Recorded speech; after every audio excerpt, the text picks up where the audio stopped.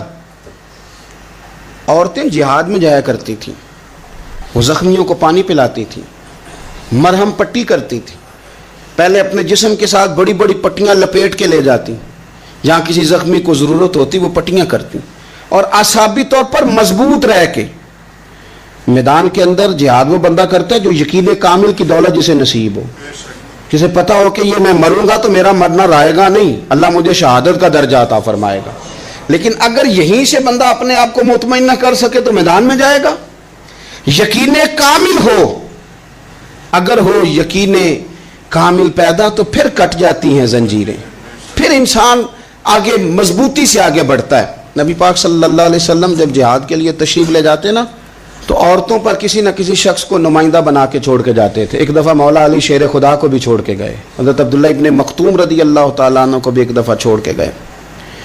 ایک موقع پر نا حضور نے عورتوں کو ایک جگہ پہ چھوڑا پیچھے, تو وہ قلعہ تھا حضرت حسان بن ثابت رضی اللہ تعالیٰ عنہ, بڑا مضبوط قلعہ تھا. اس قلعے کے اندر خواتین ساری محفوظ کر کے ان کو وہاں بٹھا دیا گیا. حضور جہاد کے لیے چلے گئے. اب وہاں قلعے میں عورتوں کو اس لیے رکھا گیا تھا کہ یہاں یہودی بھی ہیں, تو ایسا نہ ہو کہ ہم باہر لڑیں تو وہ اندر سے کوئی شرارت کر دیں, لہٰذا عورتیں محفوظ رہیں. حضرت حسان بن ثابت رضی اللہ تعالیٰ عنہ کی ڈیوٹی تھی تلوار لے کے حفاظت کرنے کی, تو ایک یہودی آ گیا. وہ اب ٹو کرنے لگا, تجسس کرنے لگا کہ یہاں عورتیں ہیں تو کوئی مرد بھی ہے کہ نہیں, دائیں بائیں دیکھنے لگا. حضرت صفیہ رضی اللہ تعالیٰ عنہ نے توجہ کی, جناب حسان بن ثابت سے کہنے لے 1 منٹ لگا اس کی گردن مار دے, ایسا نہ ہو کہ یہ جا کے بتا دے, گردن اڑا دے. حضرت حسان بن ثابت ذرا تھوڑی کوشش کرنے لگے, ارادہ کرنے لگے, آگے بڑھنے لگے, تو ابھی وہ تیاری میں ہی تھے تو حضرت صفیہ رضی اللہ تعالیٰ عنہ خود نکلی پیچھے سے ہو کے, ذرا سا ایک ستون کے پیچھے چھپی, ہاتھ میں بڑا سا ڈنڈا پکڑا. وہ آپ کے قریب سے گزرنے لگا, تو یہ خاتون کی بات کر رہا ہوں, خاتون کی. کسی مرد کی ضرورت ہے عورت کو تنگ کر جائے؟ شرط یہ ہے کہ عورت کے اندر بھی تو غیرت ایمانی ہونا, اس کے اندر بھی تو وہ قوت ہونا. ایسا نہ ہو کہ وہ کمزور پڑ جائے. ہاتھ کے اندر ڈنڈا تھا, جب وہ یہودی پاس سے گزرنے لگا تو اللہ اکبر کہہ کے بی بی نے اتنے زور سے مارا ڈنڈا, حضور کی پپھوں نے ایک ہی ڈنڈا کھایا اور وہ زمین پہ ڈھیر ہو گیا. حضرت صفیہ نکلی اور جناب حسان بن ثابت سے کہنے لگی مجھے آتی ہے شرم, کیونکہ جب کسی کو مار دیا جائے تو اس کا مال مال غنیمت ہے نا کافر کا, اب اس کی زرہ اتارنی ہے, اس کی تلوار لینی ہے. فرمایا مجھے شرم آتی ہے, وہ مرد ہے, اس طرح کرو مار میں نے دیا, سامان تم اتار کے لے آؤ. یہ قوت تھی مسلمان عورتوں کے اندر, یہ شوق تھا, یہ جذبہ تھا. ہمارے ہاں نا وہ روز روز کی کمزوریاں, عورتوں کا روز آنسو بہانا اور جہاں بھی سنانا دھوکھی سنانا, اس نے انہیں کمزور کر دیا ہے. آپ کے ذہن پہ چیزیں سوار ہو جاتی ہیں نا, تو یہ جو مرد زیادہ رہتے ہیں نا عورتوں کے ساتھ, زیادہ وقت گزارتے ہیں، زیادہ داستانیں سنتے ہیں، ان میں وہ ساری چیزیں پیدا ہو جاتی ہیں۔ آپ نے ناراض نہیں ہونا، میں دعوے سے کہتا ہوں کہ جو جوان اپنی اماں کے اور ابا کے شکوے کرنے لگ جاتا ہے نا، اس نے 1.5 گھنٹہ باتیں سنی ہیں بیوی کی، ایسے مفت میں نہیں شکوے کر رہا، اس نے ہلکا ہلکا کہیں جی بھی کیا ہے، تو تب یہ ساری کہانیوں نے جنم لیا۔ آپ جس کی صحبت میں بیٹھیں گے اس کا کچھ نہ کچھ اثر ہے، بلکہ عارف رومی تو کہتے ہیں کہ شیر کے بچے کو بکریوں میں چھوڑ دو، بکری بن جائے گا۔ شیر کے بچے کو بکریوں میں چھوڑو، وہ بکری ہے، اس لیے کہ شیروں کی صحبت بندے کو شیر بناتی ہے۔ تو جب بیٹھنا ہی نہیں ہے، باتیں سارا دن یہ والی سننی ہے، ہر وقت رہنا ہی اسی داستان میں، پھر کمزور باتیں، پھر اپنے ماضی کے دکھ، پھر پتہ نہیں کیا۔ آپ نے ناراض نہیں ہونا، میں بعض جوانوں کی باتیں سن کے میرا دل کرتا ہے کہ اسے کہوں یار تو کیا بات کر رہا ہے، اپنا قد دیکھ، تو اپنی عمر دیکھ، رب نے تجھے مرد بنایا ہے، تو کمال آدمی ہے، تو کھڑا ہو۔ اگر اس طرح امت مسلمہ کے نوجوان رہیں گے تو میدانوں میں کس سے نکلنا ہے؟ بات بات پہ رو جانا، بات بات پہ سہم جانا، حالات کے سہمے ہوئے لوگوں کو بتا دو حالات بدل جاتے ہیں، ایک جیسے نہیں رہتے۔ آپ کی طبیعت میں دلیری اور وقار ہونا چاہیے۔ حضرت اسماء بنت ابی بکر صدیق، حضرت صدیق اکبر رضی اللہ تعالی عنہ کی وہ صاحبزادی ہیں جو حضرت عائشہ کی بڑی ہمشیرہ ہیں۔ رات کو غار ثور میں مرد جاتے ڈرتے ہیں، آج بھی ڈرتے ہیں، اور جناب اسماء نبی پاک کی روٹی لے کے جایا کرتی تھی۔ پھر اللہ نے ان کو بیٹا دیا، حضرت عبداللہ بن زبیر، یہ حضور کی پھپھی کے نواسے ہیں، حضرت زبیر بن عوام عشرہ مبشرہ صحابی ہیں، ان کے بیٹے ہیں، اور یہ وہ خوش بخت جوان ہے جس کو گٹی نبی پاک نے اپنے لعاب دہن سے عطا فرمائی۔ یزیدی فوجوں کے خلاف امام حسین کے بعد جو آدمی باقاعدہ مرتب فوج کے ساتھ میدان میں آئے وہ حضرت عبداللہ ابن زبیر ہیں، مرتب کر کے اپنا لشکر لے کے نکلے۔ حضرت اسماء بوڑھی ہو گئی تھی، 90 سال عمر تھی، نظر نہیں آتا تھا۔ حضرت عبداللہ ابن زبیر جب لڑے یزیدی فوجوں کے خلاف تو کچھ ساتھی شہید ہو گئے، کچھ کے قدم پیچھے ہٹ گئے۔ حضرت عبداللہ ابن زبیر ماں کے پاس آئے اور ماں سے آ کے کہتے ہیں اماں میرے کچھ ساتھی کمزور پڑ گئے، کچھ شہید ہو گئے، اور یہ بڑے سخت لوگوں کی فوج سے ہمارا مقابلہ ہے، تو اس وقت تیرے ساتھ کوئی خدمت گزار نہیں، میں تیرا اکیلا سہارا ہوں، ماں تو بتا میں کیا کروں، آگے جاؤں کہ واپس مڑوں؟ نابینا ہیں حضرت اسماء، عمر ہے 90 سال، بیٹے کی پشت پہ ہاتھ رکھ کے کہتی ہیں پتر پہلے یہ بتا کہ تو حق پہ ہے کہ نہیں، تو حق پہ ہے کہ نہیں؟ ان ماں کی گود میں اسلام پلا کرتا تھا، حق پہ ہے کہ نہیں؟ تو حضرت عبداللہ ابن زبیر کہنے لگے اماں میں حق میں ہوں۔ تو حضرت اسماء کہنے لگے پتر پھر میدان میں جا، اور میرا پتر ایک میرے ساتھ وعدہ کر، کوئی بھی تیر پشت پہ نہ کھانا، سارے سینے پہ کھا کے آنا۔ حضرت عبداللہ ابن زبیر عرض کرنے لگے اماں یہ بڑے ظالم قسم کے دشمن ہیں، یہ آنکھیں نکال دیتے ہیں، ہونٹ کاٹ دیتے ہیں، جسم کے ٹکڑے ٹکڑے کرتے، تو سہ لے گی؟ کیا جواب ہے، کیا طاقت ہے، کیا ہمت ہے۔ حضرت اسماء فرمانے لگی پتر بکرے کو نہ صرف ذبح ہوتے وقت تکلیف ہوتی ہے، کھال اترتے وقت کوئی تکلیف نہیں ہوتی، جا میرا بیٹا میدان میں۔ حضرت عبداللہ ابن زبیر شہید کر دیے گئے، ان کی لاش مبارک مکہ مکرمہ کے چوک میں جنت المعلیٰ کے پاس لٹکا دی گئی۔ حجاج بن یوسف نے حضرت اسماء کو بلایا اور بلا کے کہنے لگا تجھے پتہ ہے تیرا بیٹا لٹکا ہوا ہے؟ فرمانے لگی ہاں مجھے پتہ ہے، یہ بچپن سے ہی شاہ سوار ہے، یہ گھوڑوں پہ رہنا ہی پسند کرتا تھا۔ اور پھر کیا جملہ کہا، حجاج کے لوگ کہتے ہیں یہ فوجوں میں اور تلواروں کی جھنکار میں کبھی نہیں کانپا تھا، پر حضرت اسماء جو نابینا ہیں ان کے جملوں نے نرزہ